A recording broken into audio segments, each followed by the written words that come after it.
Grant Adams chaired the meeting at Penrith last night. Grant, a couple of issues out of the meeting I thought we'd have a chat about. Firstly, race number 5, Make Mine Grange and Team of Stars as a protest lodge. Take us through what happened after that race concluded. Yeah, that's right, Greg. There was a protest lodge that was lodged on the behalf of the Stewards. Basically, following the running of race 5, the Stewards sought to review the vision. We had some concerns about Mr. Sutton's drive, Make Mine Grange, shifting ground in the home straight. On review on the vision, we felt it was a good opportunity to speak to Mr. McCarthy, who initially said to me on the track that he had no concerns about the run home. So after Mr. McCarthy was able to have a look at the vision, he declined the opportunity to protest. The Stewards, on review, we did feel, bearing in mind the significance of the shift from Make Mine Grange and the nose margin, that there was grounds for an objection, and we did lodge the objection. The Stewards, in determining this matter, Greg, we considered, as I stated, the nose margin, the length of the shift from Make Mine Grange, and we would establish that Team of the Stars was pushed up the track probably 2 to 3 carts in the run home, and with that in mind, we concluded that that had a material effect on the race, and we upheld the objection. All right, so we're going to roll the footage in of the head-on. It gives you a much clearer picture, I think, for punters who are sitting at home and were watching the lateral. There is quite a significant shift. Yeah, absolutely. Like, the lateral only gives you one angle. Naturally, the head-on is the shot that assisted us the most in the hearing. What you would see that Mr. McCarthy, near the 100 metres, gains the run to the outside of Mr. Sutton, and you do see Mr. Sutton's drive, Make Mine Grange, continue to shift up the track all the way to the winning post. Okay, now there's a few issues that the stewards need to speak to Lee Sutton about after the race. Yeah, that's right, Greg. Following the race, we were intending to speak to Mr. Sutton regarding 3 matters, or firstly 2 matters.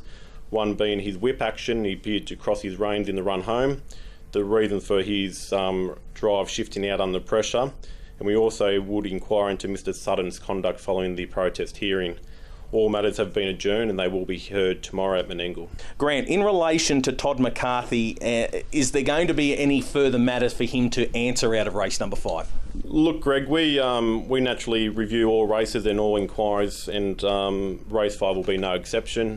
We will look at Mr. McCarthy's drive, and we'll look to also make some inquiries into the betting of the race.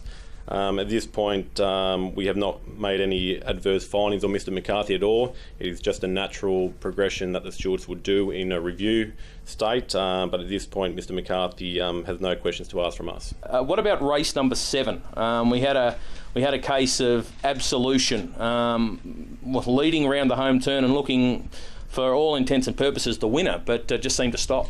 Yeah, look, Absolution led the race, Greg. There was a false start initially, which probably stirred the horse up in the second attempt. Mr. Fitzpatrick stated to us that his horse, whilst leading, did race keenly, and he allowed a little extra rein to let the horse roll along. He indicated that round in the home turn, his horse didn't feel comfortable, appeared to stumble in its gait, and he had a concern that the horse had choked down and maybe some detrimental in a detrimental position to the field when actually stopping. So he elected to take the horse to the infield and naturally retire the horse from the race. Following the race, Greg, we had the horse examined. Our vet, Mr. Argyle, indicated that the horse had a poor post-race recovery. Mr. Fitzpatrick has indicated to the panel that he would look to obtain blood tests and also a full vet's examination today, being Friday, and he would look to advise us tonight at Newcastle.